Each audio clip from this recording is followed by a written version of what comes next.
As you may have noticed, we have some big fancy words on the screen, and we are hoping that within the next half an hour or so, you gain a much better understanding of what they mean and can hopefully contribute to a comprehensive discussion, mainly focused on the usefulness of macroeconomic indicators. Before we get into it, I would love to introduce you to my fabulous team. We have Rachel, a fourth-year student studying commerce media, and Suresh, a future lawyer in his first year at UNSW. My name is Georgia, and I am a second-year software engineering and commerce student. To help guide your learning, we suggest that you make brief notes on what we are discussing. This will ensure that your thoughts are consolidated and ready to be shared with respect to our discussion questions. Okay, let's get started.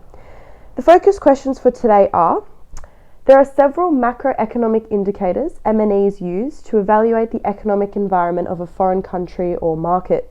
How useful are these indicators in assessing a country's economic attractiveness? And question number 2, are there any alternatives we could turn to? If so, what are they, and are they better or useful? Like I said before, these questions contain some fancy words, so we are going to break them down a little bit. We know that M&E stands for multinational enterprise. However, you may not be familiar with how these enterprises access a country's economic position. First, let's understand the dimensions that describe the economic environment of a country. First, we have size. Size refers to two things: a country's level of national income and production, as well as its population. The value of a nation's income is what we call GNI, or gross national income.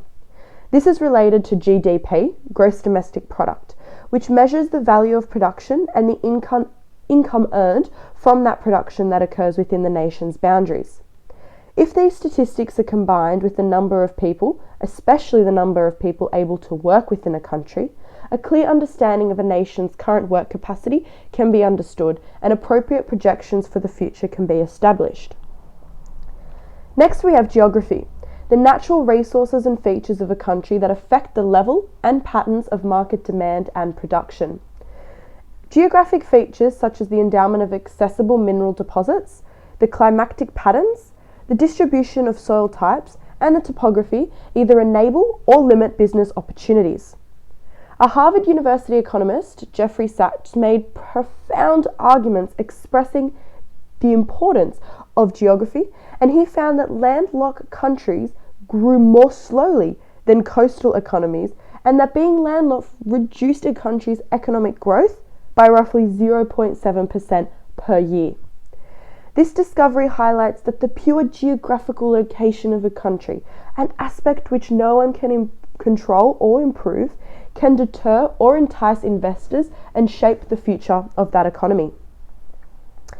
Now we must look at people, the population characteristics of a country that help define its market potential and its potential as a location of production.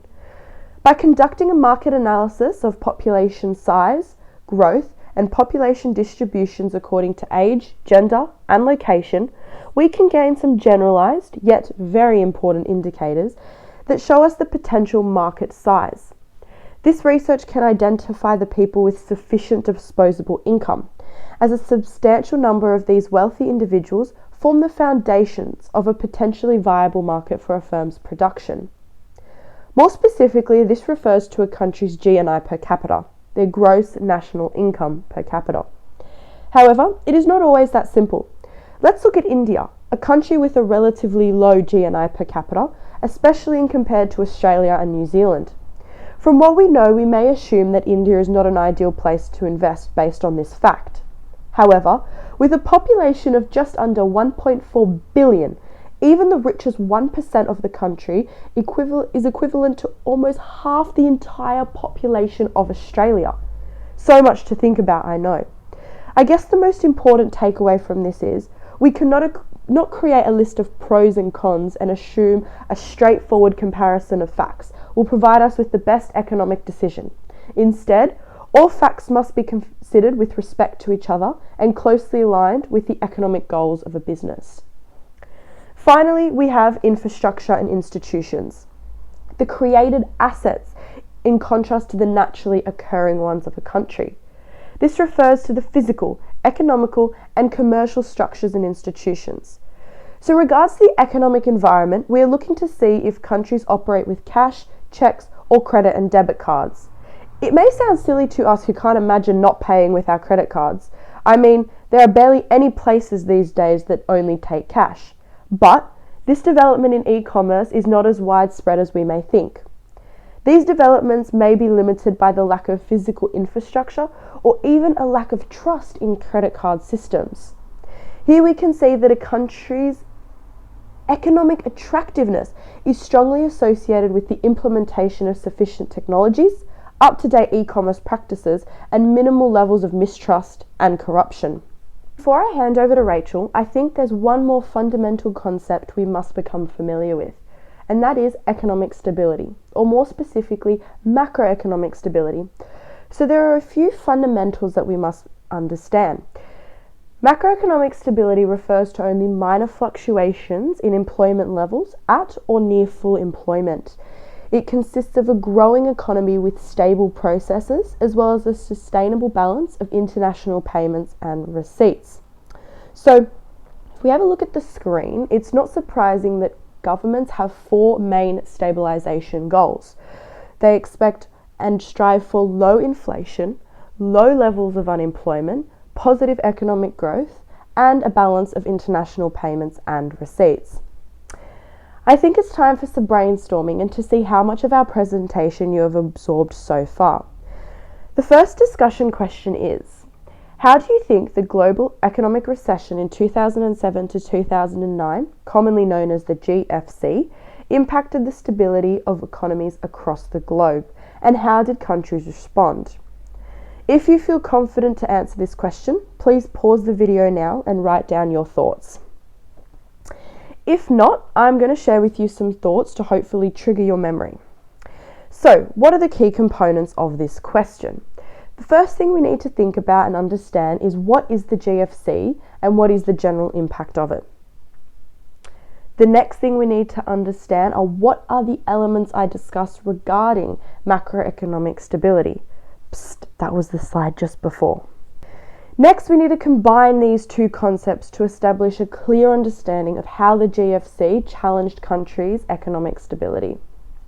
Finally, and this is the fun part, you get to imagine that you are the president or prime minister of a country, and you have to think of the most appropriate ways to rectify and react to this issue. Think of how people's lives were impacted and the potential opportunities that may arise from this situation. I hope this question influenced some creative ideas and got your brains working, and it's time for them to continue working as I hand over to Rachel. Hello, my name is Rachel Smith, and today I'm going to be talking about gross domestic product. So what is gross domestic product?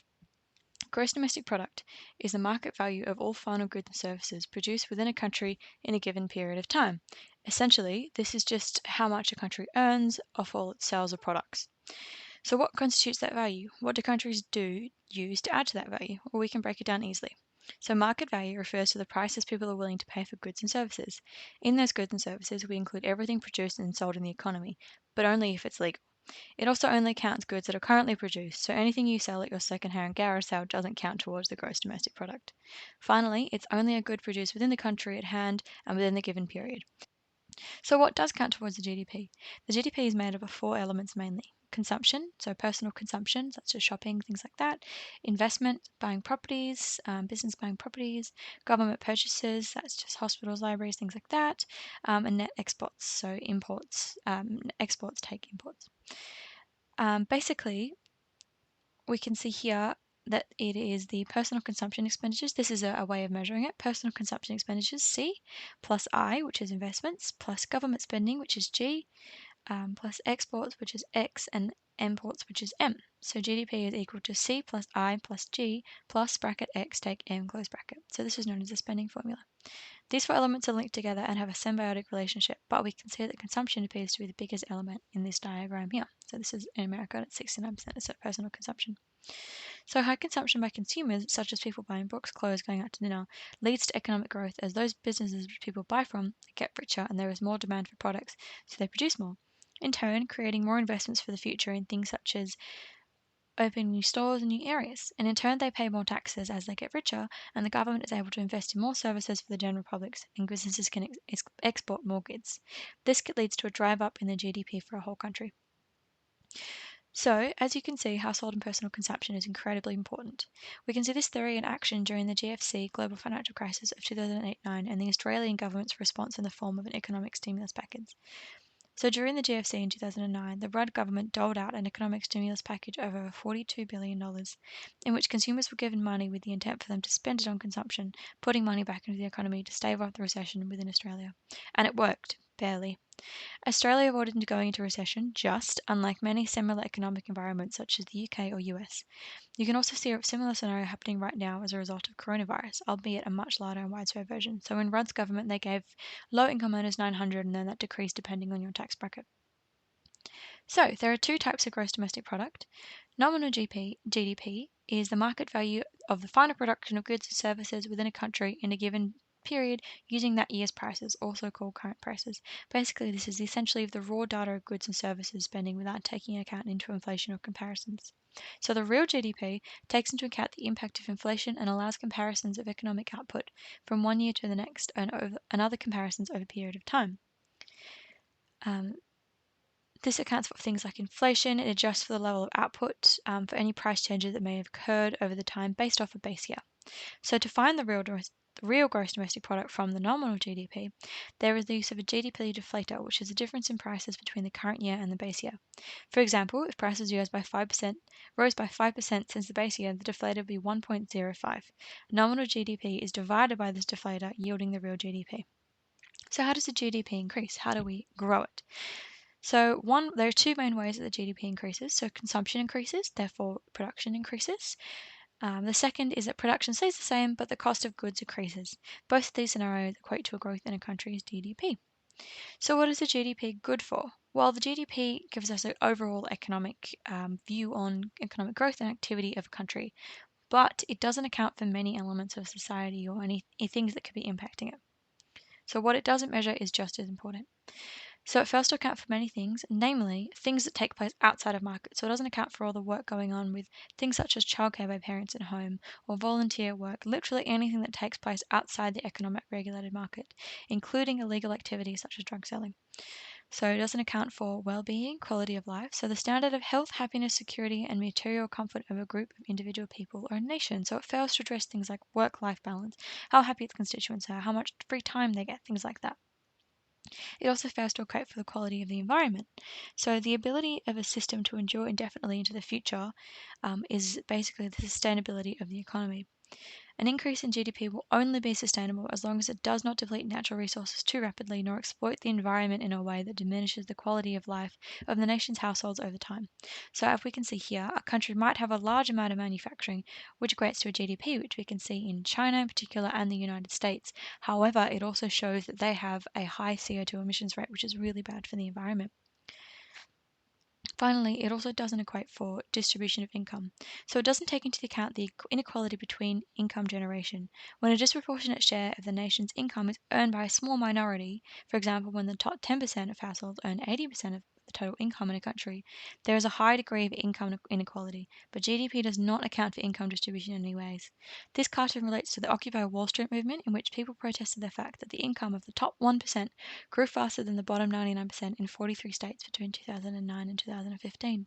In 9 states in the US, the top 1% represents more than half of all income growth, which the GDP does not account for.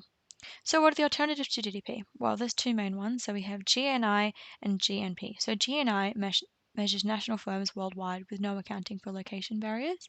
It measures income earned, including income from investments that flows back into the country, so anything that goes back into the country, no matter its location. The GNP, on the other hand, includes the earnings from all assets owned by residents, omitting the earnings of all foreigners living in the country. So it's just people, in this case, in America. We also have the GNI, GINI. So the Gini index is a simple measure of the distribution of income inequality across income percentile in a population. The higher Gini index indicates the greater inequality, with high income individuals receiving a much larger percentage of the total incomes of the population. We also have the PPP. So PPP stands for Purchasing Power Parity. It is an economic theory that allows the comparison of the purchasing power of various world currencies to one another. It basically lets you see how much a Big Mac would be, for example, in one country compared to another. So how much it will cost you to buy the same amount of goods and services in every different country.